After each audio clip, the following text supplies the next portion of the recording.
Welcome to Dead Souls Social Club. Now I am become death, the destroyer of worlds. If you enjoy our show and you find our research interesting, please leave us a 5-star review on your chosen podcast platform. Something that small really does go a long way in helping us out. You can find more about us and the research that we do by heading over to Instagram and searching our name. As always, thank you so much for joining us tonight.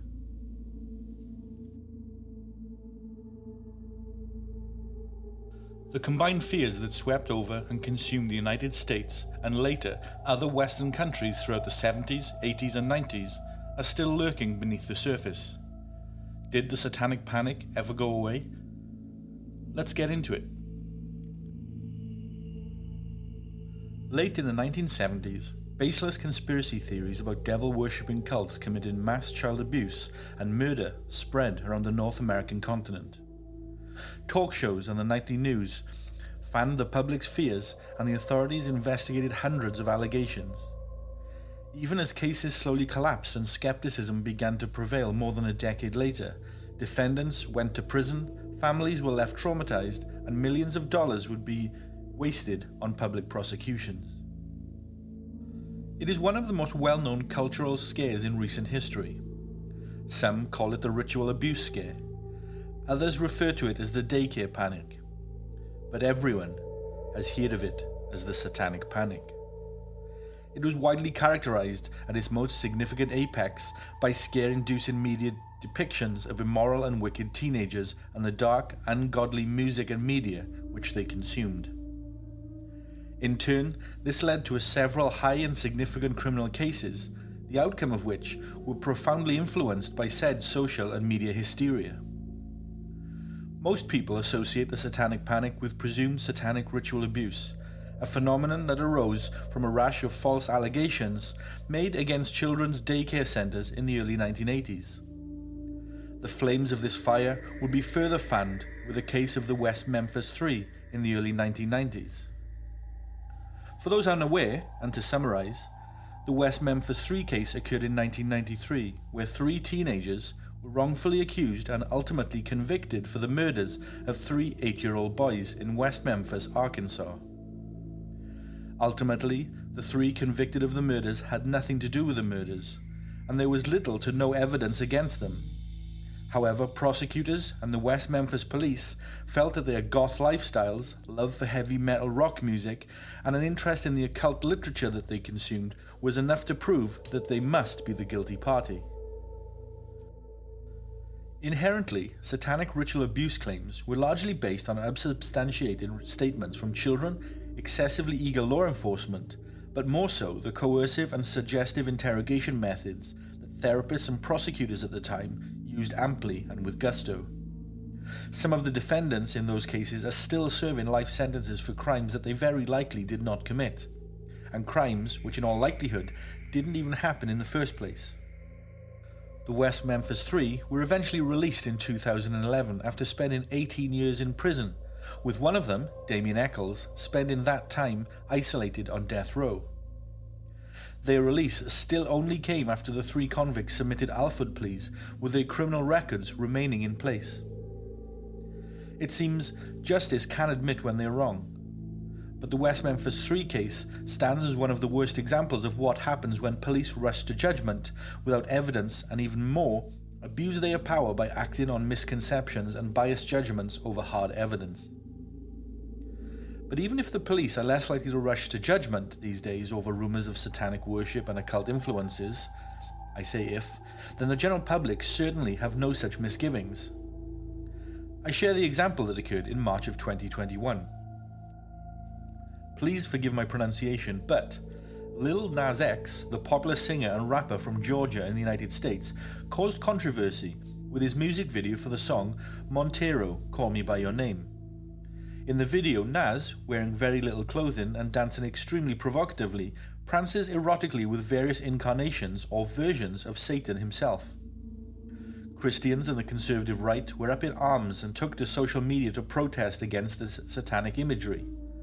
The same Christian commentators also seemed to lose their shit over Nazis releasing limited edition blood-infused Nikes, dubbed Satan shoes, a short while later. In fact, the controversy was enough for Nike to sue Naz over unauthorized use of its footwear. But was the outrage genuine?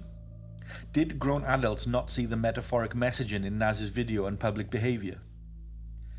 Did they genuinely believe he was a Satan-worshipping corrupter of American youth? It's kind of hard to believe that it's anything but the first, but rationale and a huge sigh from my inner psyche confirms that I know deep down it's the latter. Just when we thought progress had been made since the 1980s and early 90s, we were reminded that we, as a society, are still right there. Still firmly implanted in that bizarre period in United States history, a period that we often look back on and say, what the fuck happened there? Its legacy threads through American culture and politics, in everything from social platforms to mass media to current conspiracy theories. The emergence of the occult. So, a number of factors contributed to the increased interest in, and fear of, the occult during that period towards the end of the 1960s and into the early 1970s. The Manson family murders and the Zodiac Killer, both in California and both roughly at the same time, not only sent fear into the American public, but also ended the summer of love and freeness of the hippie movement, with the dawning of a much darker decade. Organized ritualistic killing, occult rituals and hard drugs seeped into the common perception. Alternative lifestyles of the 1960s led some individuals further down that path into a much more sinister realm.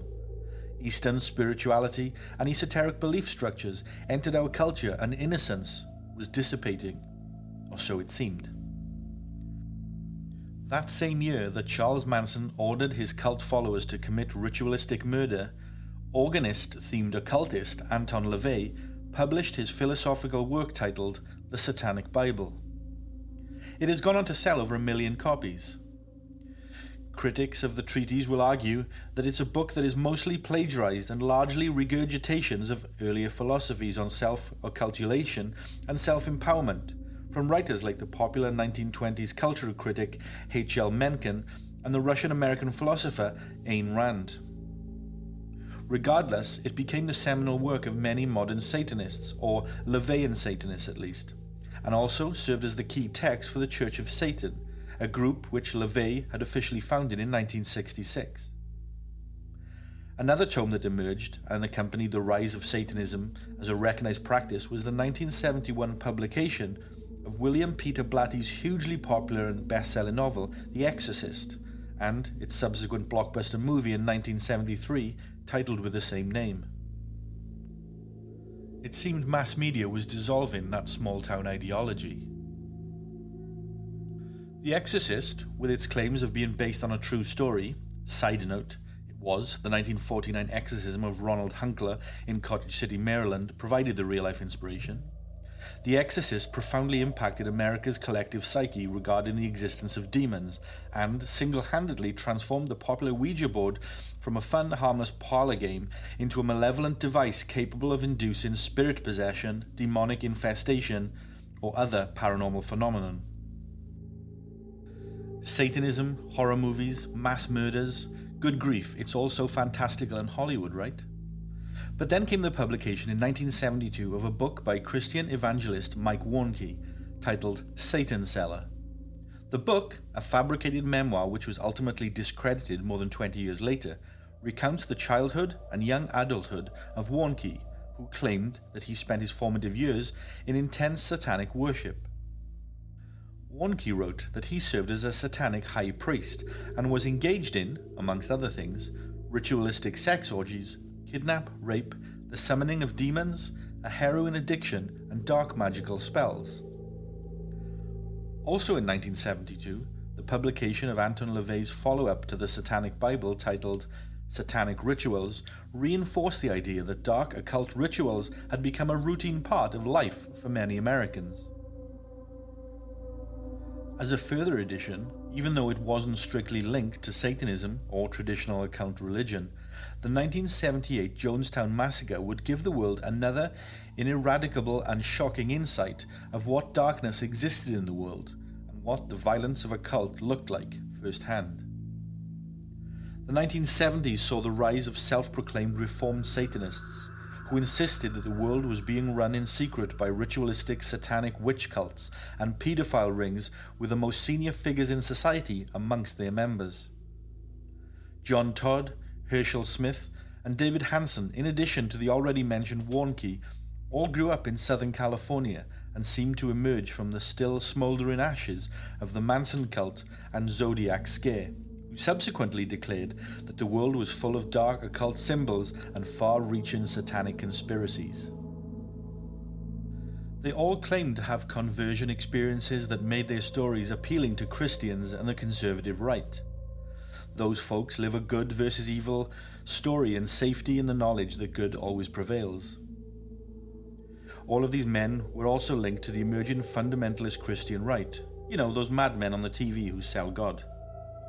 Todd was supported by Christian tract maker Jack Chick, who used his fabricated claims as the basis for numerous comic book style pamphlets protesting against Satanism. And given the style of the work, this stuff was obviously aimed at and peddled to children and teenagers. Warnke spent over a decade passing as an expert. That's expert in inverted commas for those wondering.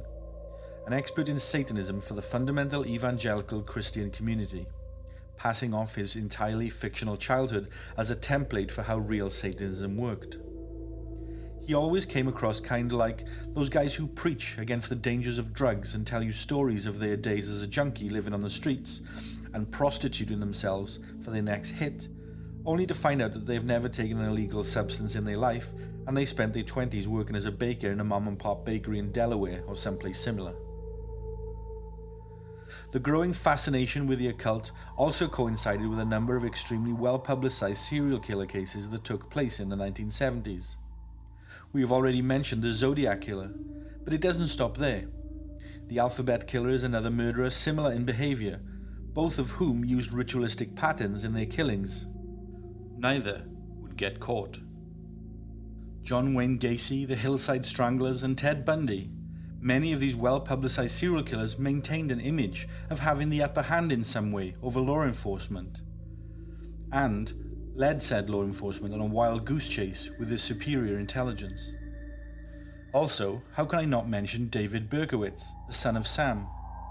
He sparked a mass panic during the summer of 1977 in New York City, and to this day, there are significant leads that have never been fully investigated that link him to a national satanic cult. The Zodiac Killer and Berkowitz in particular also wrote taunting letters to the press and police, broadcasting their crimes and instilling fear into the general public. Ted Bundy, for example, escaped from prison twice and immediately resumed his horrifying killing spree across 7 separate states.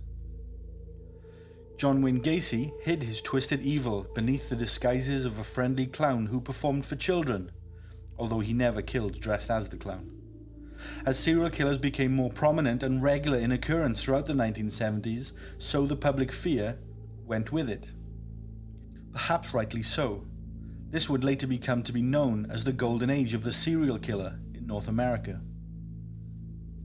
Jonathan Mailer wrote in his 2005 book titled Ladies and Gentlemen, The Bronx is Burning, of the impact that the Son of Sam had on the media during that fateful New York summer. Quote, "The frenzied media coverage fanned the growing sense of fear. The growing sense of fear fanned the frenzied coverage." Unquote. It became a symbiont circle of terror and scaremongering. There's not enough mongers anymore, right? But Mailer's observation about the media fueling the mass panic would absolutely ring true well into the next decade. That's when heightened religious fears and the concept of stranger danger emerged together to form a new breed of mass hysteria in the 1980s. Stranger danger. The 1980s saw huge economic growth and financial prosperity. It was the decade that created the yuppie, or the young urban professional if you will. Essentially, single white young men with way too much money. But it was also a time of cultural upheaval, centered on significant population growth, increased urbanization, and the rise of the double-income family model, which triggered the necessity for a sharp increase in the need for children's daycare services. And what scares us more than the thought of leaving our own children with strangers? Anxiety about protecting the nuclear family from the unknown dangers of this new era was high.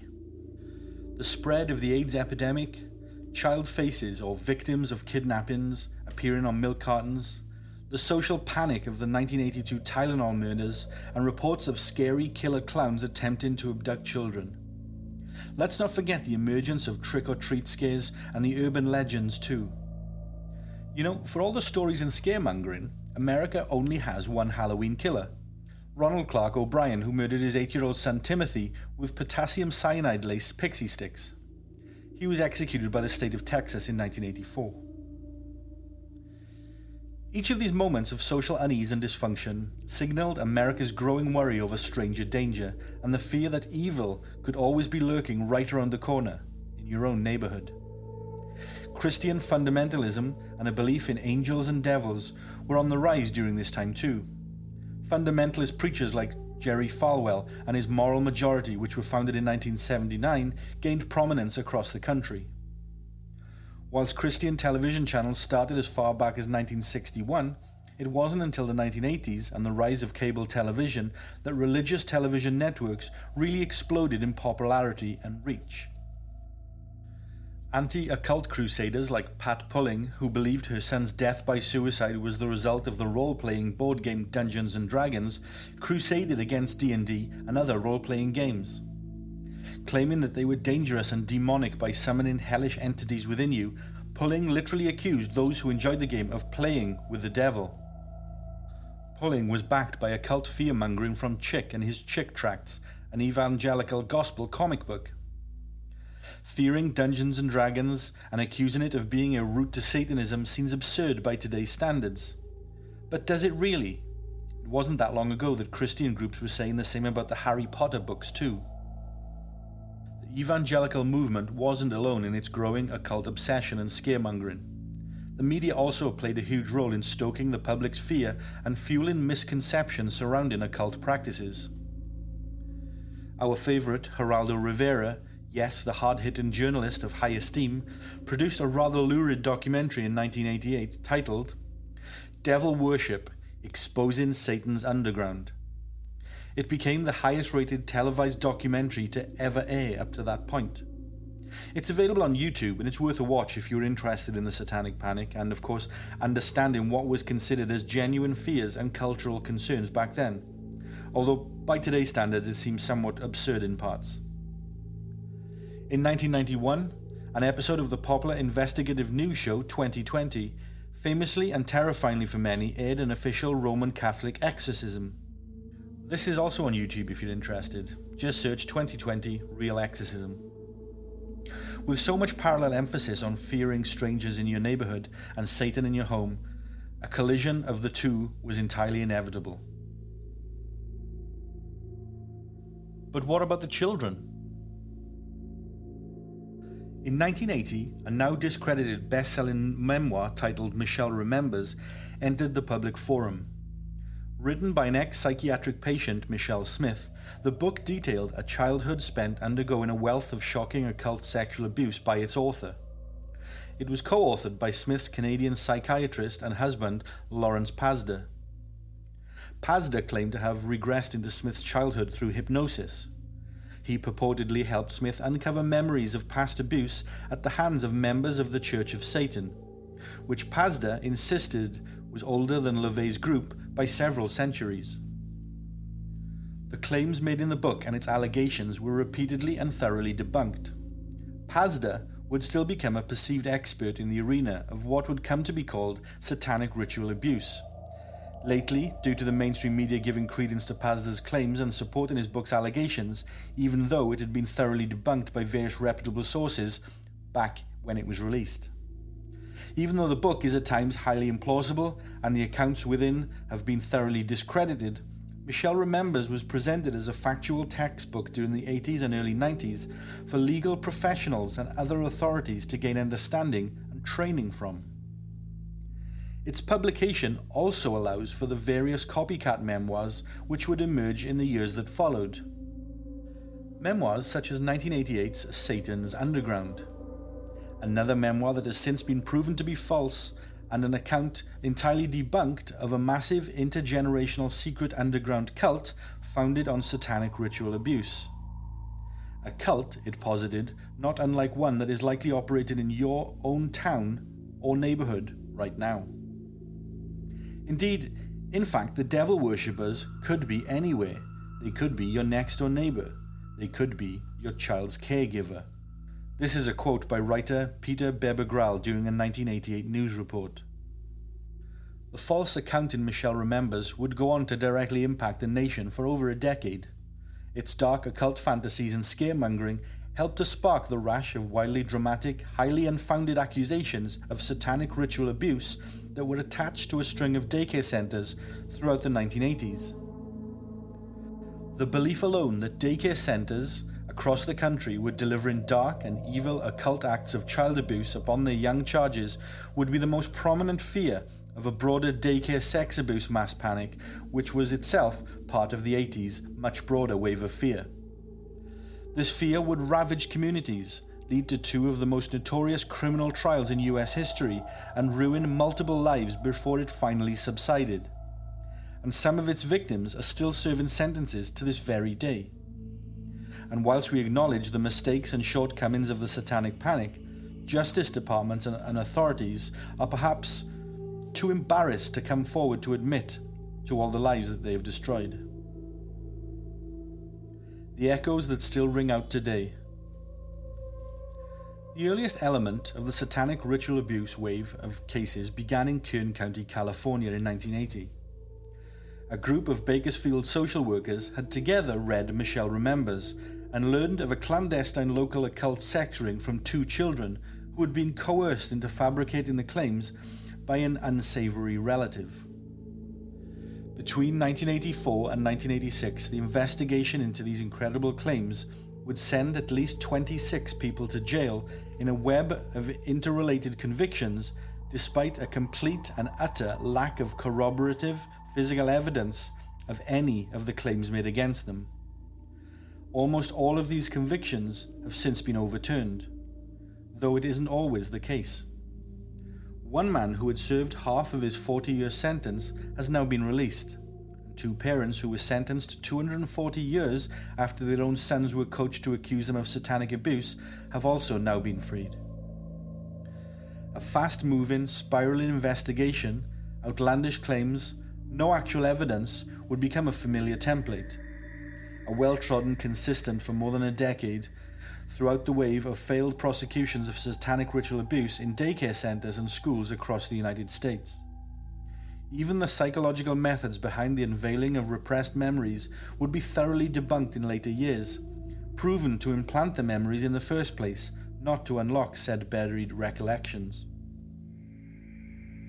And what conversation about the Satanic Panic and ritual abuse can be told without including the now infamous and completely disastrous McMartin preschool trial, which became, and remains, the largest, longest, and most expensive trial in California history. In a nutshell, in 1983, a parent accused one of the staff members at the McMartin preschool in Manhattan Beach, California, of abuse. During the investigation, police allowed an unlicensed psychotherapist named Key McFarlane to conduct examinations of some 400 children who attended the daycare.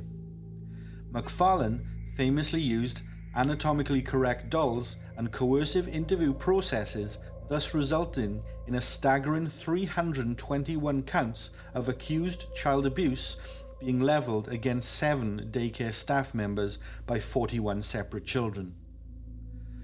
The staggering claims included allegations that the daycare owners and staff members had built secret underground tunnels that led to ritual ceremony chambers. Additionally, that they had ritually sacrificed a baby as an offering to Satan, flushed children down toilets, and could turn into witches and fly on a whim. That's right, and it was taken seriously by authorities, and they were prosecuted. After 6 years of investigation and a 5-year trial, the case would ultimately evaporate due to lack of actual evidence. though it took them that long to realize this. One by one, all charges against the daycare staffer members were dropped. The McMartin preschool building was razed to the ground in 1990. In true American style, the Satanic Panic also made people a few bucks along the way, of course. Seminars, tutorials, educational videos for the authorities, and evangelicals preaching on the subject of recognizing and fighting satanic cults swept the United States too. Many so-called experts came out of the woodwork, with all having next to no professional qualifications or experience in the subject. Of course.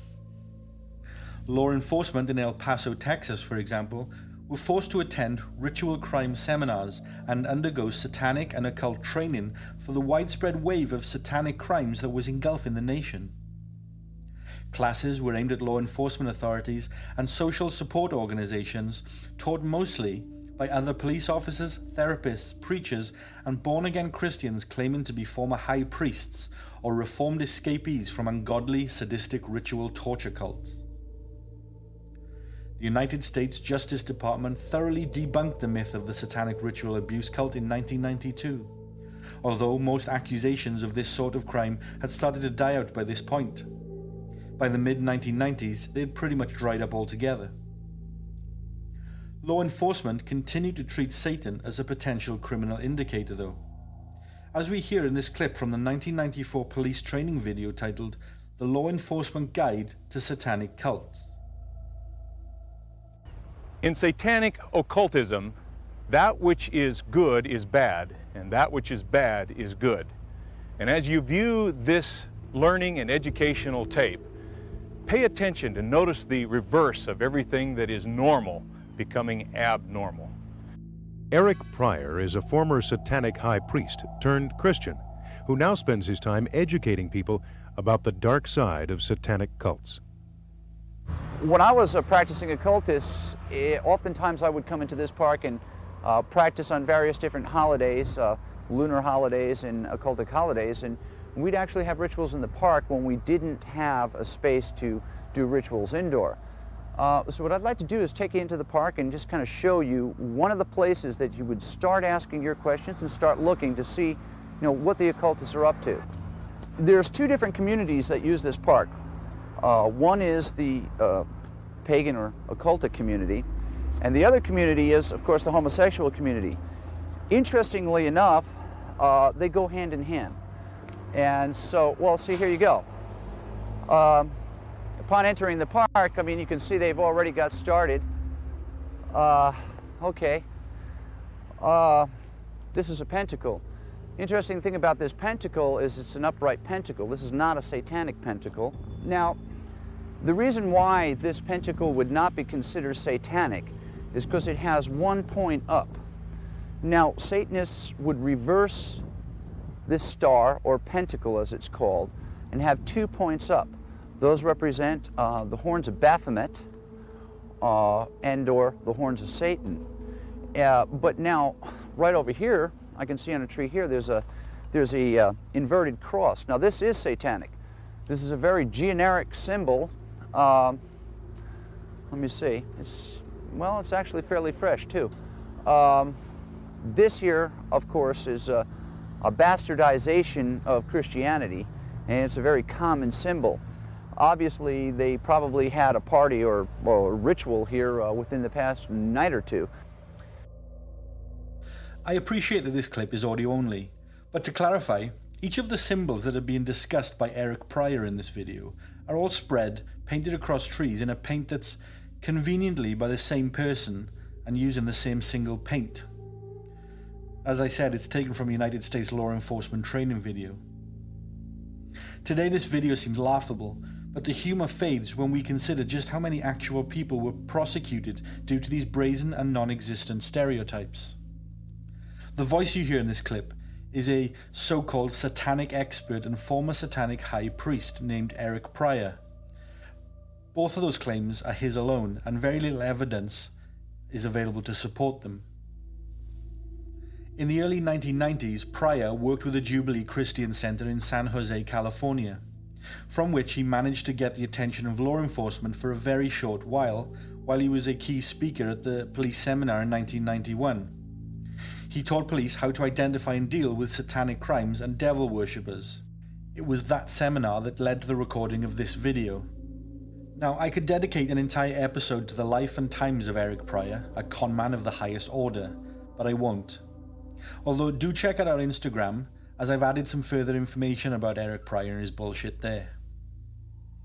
Of course, the most damaging misconception about the fallout of Satanic Panic is that it ended in the early 1990s. Whilst most satanic ritual abuse cases eventually resulted in overturned convictions, there are, at the time of writing this, at least 3 people still serving prison sentences for crimes that likely never happened. In 1984, Frank Fuster, a Cuban immigrant, was accused, along with his undocumented wife, Liana Flores, of molesting 8 children. Known as the Country Walk case, should you want to dig deeper, law enforcement at the time of the investigation conducted a number of interviews now deemed coercive in nature with Fuster, and despite that and no actual physical evidence in the case, charged Fuster and found him guilty on all counts. Fuster was sentenced to 6 consecutive life terms, or a minimum of 165 years in prison. He remains there to this day, having been in jail now for 39 years. He will be eligible for parole in 2134, when he will be 193 years old. His wife served just over 3 years in jail, then was deported to Honduras, having been tried as a minor given that she was 17 years old at the time of her arrest. Fuster currently has no legal representation. Recent scientific evidence also supports his innocence, though prison is where he languishes still. Fuster's sentence is sickening when you consider there was no evidence of his supposed crimes, but he's not alone, far from it. North Carolina resident Patrick Figard was accused of sodomizing children at a babysitting service run by his girlfriend's mother back in 1992. Now in his 80s, he is still serving time following his conviction for said crimes. Once again, coerced allegations of ritualistic abuse landed him in front of the judge. Figard, an executive at an electronics company, was said to have engaged in satanic rituals where he wore a mask and dark cloak, lit candles, and burned Bibles. He allegedly told his victims, who were all under 10 years old, that he did not believe in God, before sodomizing them with a screwdriver and forced each of them to drink dog's urine and human blood. Figard fell under suspicion when 2-year-old Mattie Blackstone developed a genital infection. Blackstone was being babysat by the mother of Figard's girlfriend. After Blackstone was given a physical exam, she was questioned by a local social worker named Nancy Burson. Burson firmly believed in the existence of satanic ritual abuse. She was also well aware of the allegations sweeping across the country regarding secret satanic covens who preyed upon little children. A simple infection caused Benson to quiz Blackstone with pressured, coercive, and outlandish questions about being the victim of ritual abuse. Burson suggested Figard's name as he was the only man in the house. Blackstone was 2, so agreed with Burson's leading questions. No evidence, no witnesses, and the sole word of a pressured 2-year-old ended the life of Figard in a heartbeat. Cases like this from the 1980s and 1990s are in no small amount. The list goes on and on. One Florida school principal spent 21 years in prison after being convicted of false satanic ritual abuse claims. He was released at the age of 80 and ordered to move to another county. In El Paso, Texas, 2 preschool owners each spent 21 years in prison due to similar accusations. All were later proven to be false.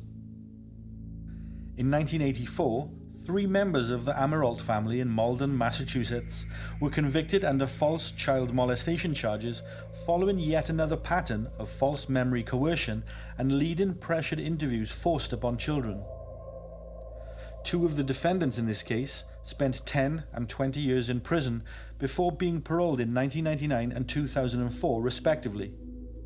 A 3rd defendant died of cancer in prison before her conviction could be overturned. She was later exonerated in 1998, the year following her death.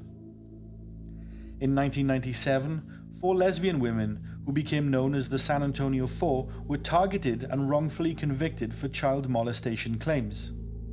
Their trial played out against a resurgence of satanic panic tied into homophobia in a conservative state. Their fight for justice lasted almost 2 decades. All 4 women would spend 15 years in prison before having their convictions overturned in 2015 and expunged 3 years later. And let's not forget, of course, possibly the most notorious criminal case to emerge from the Satanic Panic period, the case of the West Memphis 3. In 1993, 3 teenagers, Jesse Miskelly, Jason Baldwin, and Damien Eccles, all from West Memphis in Arkansas, were accused and later convicted of the horrific sexual assault and ritualistic murders of 3 8-year-old boys.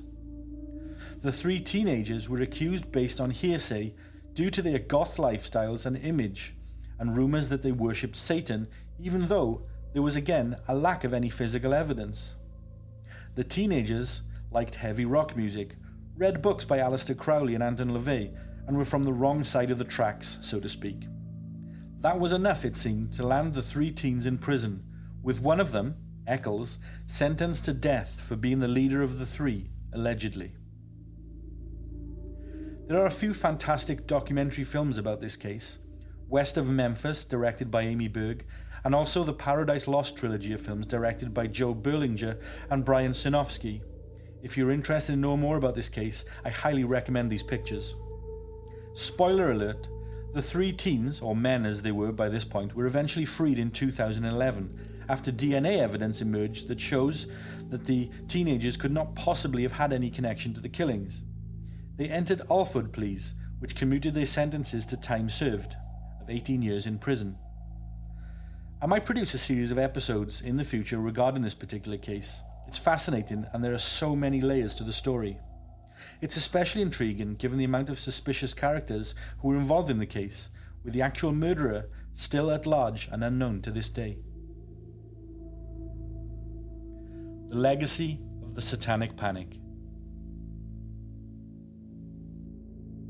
Because of the high profiles and infamy of such over-the-top cases such as the McMartin trial and the West Memphis 3 case, the American public slowly but surely grew to become skeptical of satanic ritual abuse claims. Although, despite the debunking of the many myths, the Satanic Panic continued to sweep the Western world and impact the lives of far too many innocent individuals. In the United Kingdom in the early 1990s, one British man came under suspicion of murder and endured months of psychological entrapment by police entirely due to his proximity to the crime and his interest in the Wiccan religion and other occult hobbies. Indeed, in my own personal experience back in 1992, I attended a school disco one evening. My friends and I were collected from the school gates at 9 p.m. by each of our parents. On the mountainside behind our school, we each observed a large ring of fire with smaller fires within its perimeter. The voices of several adults could be heard in its location. Now, there may have been a number of simple explanations for this. After all, in the countryside in the area I grew up, mountain fires were commonplace, particularly in the summer. That, however, didn't stop a number of the parents calling the police to report a satanic ritual in progress. Cue 15 police cars turning up, K9 units and a helicopter, all searching for the supposed Satanists. Meanwhile, the parents rushed all their children home, some of which didn't return to school for over a week. The paranoia and fear was very real. Bringing things more up to date now, the infamous murder of British student Meredith Kercher in Perugia, Italy in 2007 led to the well-publicized trial and conviction of her American flatmate Amanda Knox. During the trial, Chief Prosecutor Giuliano Migini suggested, without any evidence to support his suggestion, that since the murder took place the day after Halloween, Knox must have intended to conduct a sexual and sacrificial rite. The prosecutor invoked a modern-day witch hunt against Knox, with one lawyer describing her as, quote, Lucifer-like, satanic, demonic, diabolical, and a witch of deception. What a charmer. Amanda Knox spent 4 years in prison in Italy. Then on appeal, she would later be acquitted, then reconvicted, then reacquitted again. Knox was ultimately exonerated in 2015 after a harrowing ordeal lasting a total of 8 years. Whilst the most damaging effects of the Satanic Panic were felt within the legal system, there were also broader ramifications, and many of them still linger today. Fans of Dungeons and Dragons and other so-called occult games were demonized for many years. In fact, the game only became socially acceptable again in 2016, following its repopularization thanks to the Netflix television series Stranger Things. Additionally, strange conspiracy theories flourished out of the Satanic Panic, including rumors of subliminal messages in rock music, which eventually evolved into the PMRC Senate hearings. There's the creepy clown hoax of 2016, the Stranger Danger Panic, rumors of high-level and powerful organized pedophile rings in the United States and UK, and the multifaceted governmental and world order conspiracies that blight the political landscape to this very day. Many of those conspiracies and strange rumors of illicit child sex rings still linger in the public psyche decades later.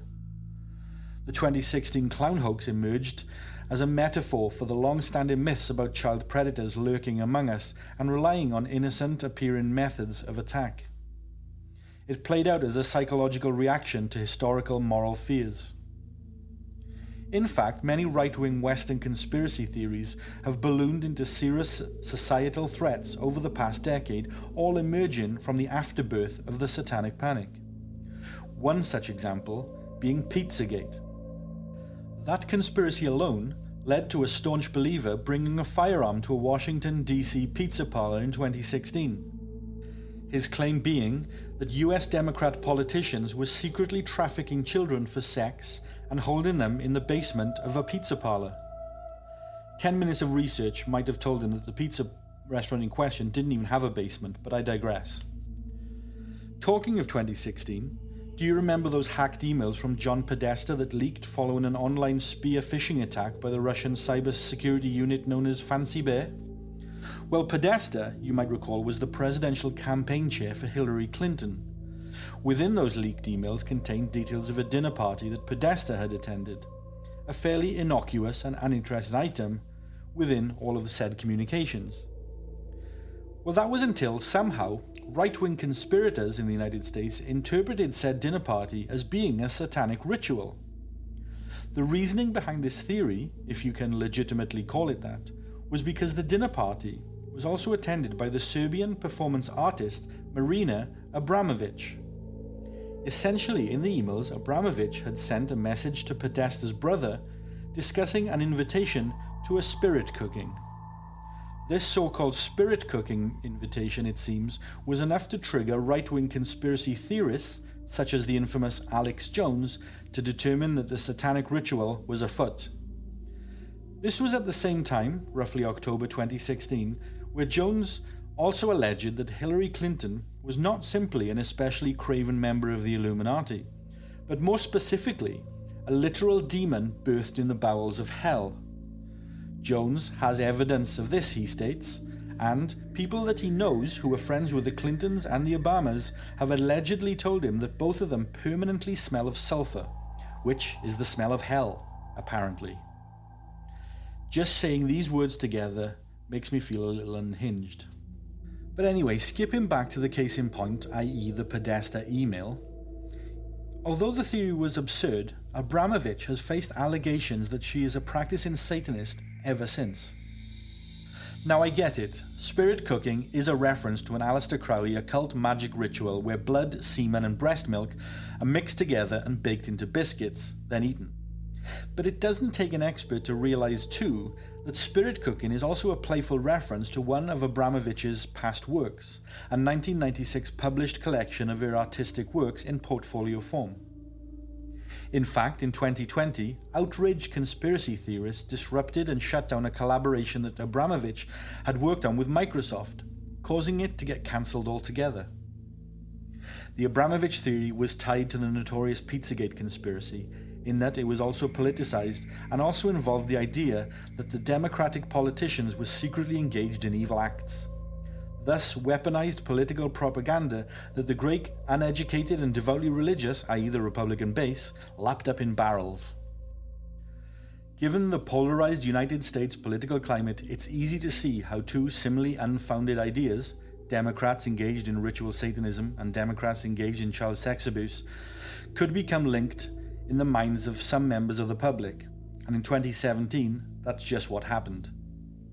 This is the so-called big lie theory. I have talked about it in previous episodes. Quote, "If you tell a lie big enough and keep repeating it, people will eventually come to believe it," unquote. Yep, that's from the Nazi propaganda minister Joseph Goebbels, who invented the theory in the 1930s. It's used widely in US politics today. I'm neither a Republican nor a Democrat. I have no horse in this race. But one of the US presidential candidates uses this theory every time he speaks in public. I won't say which candidate, I'll let you work that one out for yourselves. But needless to say, it's deliberate and it's his entire political strategy. In October 2017, an anonymous 4chan user going by the user tag Q began claiming insider knowledge about a vast satanic pedophile ring involving US Democrats, high-powered celebrities, and world leaders. Q's conspiracy theory stated that President Donald Trump was pretending to be incompetent so that he could more effectively apprehend the pedophiles in government around him, and that Trump was a secret pedophile hunter acting as a lone ward within the US halls of power. Pedophiles who, in addition to practicing satanic rites and sexual abuse, were also trafficking children to harvest their hormones and make serums that would provide evil democratic politicians with eternal youth and endless life force. Sorry, I have to add a sarcastic joke here. If the Democrats are harvesting the power of eternal youth and endless life, why the hell is Joe Biden leading the team? He is quite literally the opposite of what this magical serum is meant to provide, no? Anyway, the Q conspiracy quickly became known as QAnon, the name for both the theory itself and Q's followers. As QAnon spread more and more in popularity, it became a textbook example of satanic and moral panic in action. Its followers weaponized cultural and parental fears of harm coming to their children and families, not to mention the rot it created in society, and grew to spread its message across social media. The group would use hashtags like the superficially unobjectionable hashtag #SaveTheChildren, and also disguised itself against takedown attempts by Meta, who owns Facebook and Instagram, by masquerading as a straightforward anti-human trafficking community. But, just like the original Satanic Panic, it spread under a mass prejudice, hostility to change, and fear of the unknown, and beneath all of its performative and exaggerated concern for the welfare of children. QAnon too hid something much darker, because in 2019 the Federal Bureau of Investigation identified the group QAnon as a domestic terrorist threat. They cited numerous acts of violence and militant recruitment efforts being perpetrated in the name of QAnon. The pattern came to a head in January 2021 when hundreds of QAnon supporters joined the insurrection at the United States Capitol building. Now, obviously I'm not stating that the Satanic Panic turned into QAnon. Of course I'm not. One was a moral panic across Western suburbia, the other is a right-wing organization. QAnon is a political movement with real political power and influence. And while Satanic Panic was fueled by religious zeal, QAnon is almost a religion unto itself. That aside, the tools used to spread both ideologies, alarmism, fear-mongering hysteria, and reports of wildly gothic scenes of blood drinking, child harvesting for body parts, and witches, all bear the same virtually identical traits. The most horrific fears right under your very nose. 2024. Throughout the 1970s, 1980s, and 1990s, the media fueled a public wave of fear that spurred entire groups of rational thinking adults to collectively buy into a cultural outrage. Parents and prosecutors, therapists and investigators, jurors and judges, reporters and readers. The narrative swept up and absorbed everything along in its path, including and especially the victims from all age groups and generations. The abusive mechanisms of the Satanic Panic were the same as those of previous periods of mass hysteria, from 17th century witch hunts to McCarthyism, from National Socialism in 1930s Germany to communism in Soviet Russia and China. In a time of deep social upheaval, It's all too easy to see these mechanisms falling into place once more. Ready to bend towards the next unresistant, easily ostracized stranger, eager to label them as dangerous. Distant and unfamiliar religions and culture provides that scapegoat today, for example. But of course, crazed clowns, demonic board games, satanic rock music, foreign countries and their unfamiliar cultures, nefariously painted political ideologies, mythical religions or entertainers peddling satanic clothing and triggering the conservatives, no matter what it is, the Satanic Panic shows us that's not the real fear. The real fear is that tomorrow someone could decide the demonic influence is you. The Satanic Panic never ended. We never got over it, and nor do we know better now compared to back then. We are nowhere near at that point where we can look back and laugh, despite thinking that we really are. We just paper over one panic with another. Society still loves a witch hunt.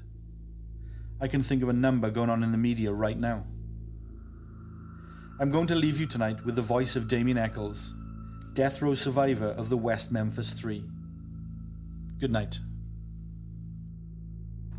Whenever they first arrest you, you're in such a state of shock and trauma at having your entire world, your entire life destroyed, that you can't take in much of anything.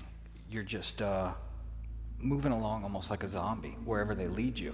You know, people used to say things to me all the time like, if that were me, I would have been fighting and screaming. You know, I would have been in court screaming I didn't do it. Well, no, you wouldn't. Not after they beat the hell out of you the first time for opening your mouth. You just move along almost in a state of being shell-shocked. I guess it sinks in little ways. The first time that I really started to realize what was happening was whenever the jury comes back into the room. They had been out deliberating.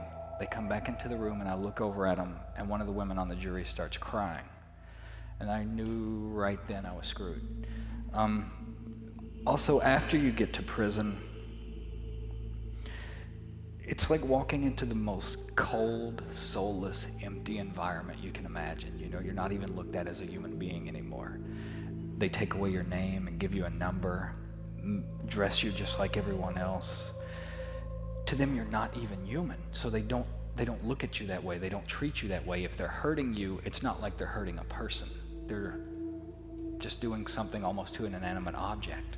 And whenever you start to feel that and feel yourself being bombarded with that sort of energy, it starts to sink in really deeply then.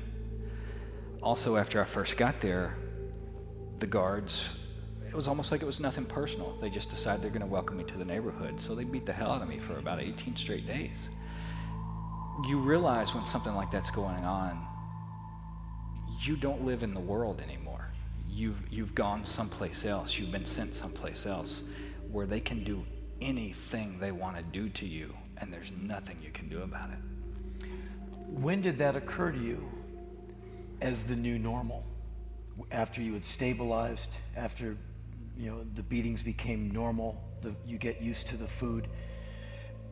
How does one go from planet Earth to death row and keep breathing? You said that the early days were almost like being a zombie, walking around in a coma state. When you finally came out of that, what did you think of your environment? I was in prison probably 5 years before I started to really come out of that flight or fight response and to be able to function even semi-rationally as a human being anymore. 5 years it took. But even then, that's not a one-time thing either. To take it in, for it to become the new normal is also a process, because the horror and the atrocities and everything else you see keep building. In the beginning, you're dealing with things like the food they're feeding you, just how horrendous that is, or the conditions you're living in, the bugs, the rats, the heat, whatever it is.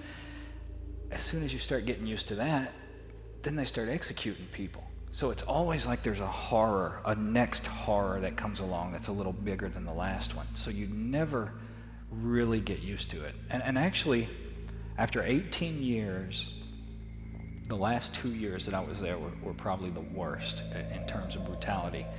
There was a guard at another prison had been involved in a beating where he beat an inmate so bad he lost an eye. A couple of the local newspapers started writing stories about it, so they realized they've got to get this guy out of this prison. Instead of firing him, they promote him to warden and move him to my prison. So even after 18 years, the horror and brutality was still escalating. Thank you for taking the time to listen to our show tonight. Be sure to leave us a 5-star review on your chosen podcast platform and subscribe to our show so that you never miss an episode. Our shows aren't sponsored by any company or corporation, so any support you can give us goes a long way in supporting the work that we do. From all of us here at Dead Souls, sleep tight.